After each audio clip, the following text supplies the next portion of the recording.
I'm Claudia.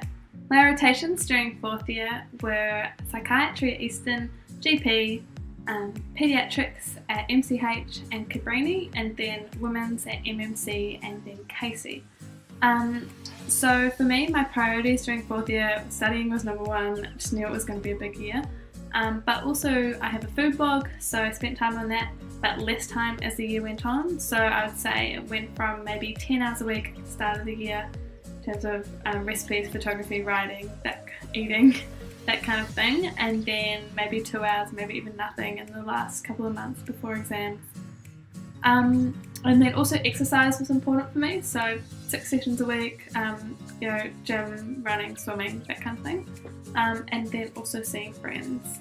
So for me, a typical day would be getting up to exercise sometime between 5:30 and 6:30, depending on what time ward round started, getting to the hospital, pretty much between say 9 and 6, either being at the hospital or home trying to study.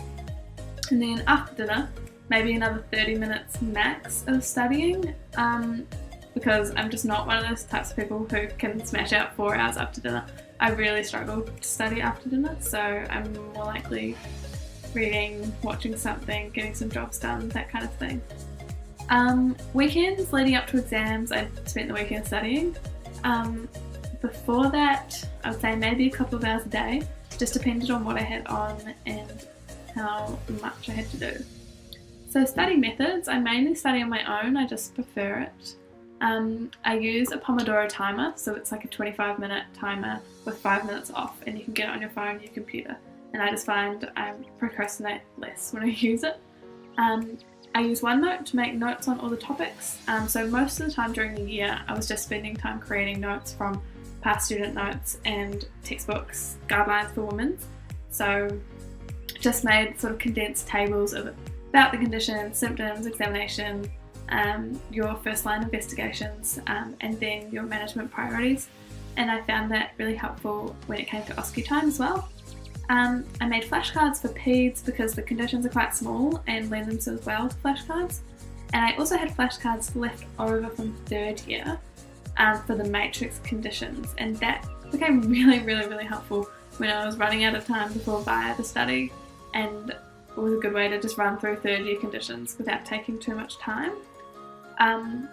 For women's, guidelines are key, but also I found for women's, learning practically on the wards through cases, through actually being there, was more helpful than that kind of thing would be for the other rotations. And I really enjoyed it a lot, so I would definitely recommend, if you can, to just be there for women's and ask questions and get involved. Past questions, past papers, question banks, I wish I'd started them earlier. I probably started them 2 months before exams, and I wish I'd started earlier because they're so helpful, and just to hone down exactly what you need to know and what kind of depth you need to know it at, and they're pretty much unlimited. You're not going to run out of questions to do. OSCEs, I did small group study for OSCEs, and I'd say that's the best way to study for OSCEs.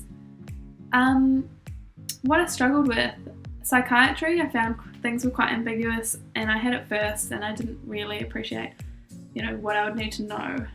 So definitely with psychiatry, make the most of the time that you have there in terms of using the doctors as resources to ask them questions, because there aren't that many good resources for psych, or not that I found anyway. What I found, also balancing assignments with studying for psych and GP can be really challenging, and it's easy to find yourself spending ages on your assignments and not actually getting anything else done. So at a certain point you just need to cut yourself off, I think. How much downtime I had.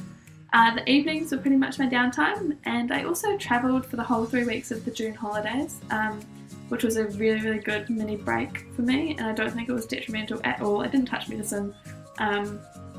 Would recommend. And in terms of keeping up, making sure my mental health was good, getting enough sleep, getting my 8 hours, getting some exercise in, eating well, not just because I have a food blog, just eating well in general, making sure you have you can pick up the phone and talk to your friends or parents or whoever when you need to. It's probably the main things for me. I mean, fourth year's hard, but it's so doable. Just make sure you make some time for yourself. Don't get caught up in other people's stress or what other people are doing. You know, it'll be fine. So all the best.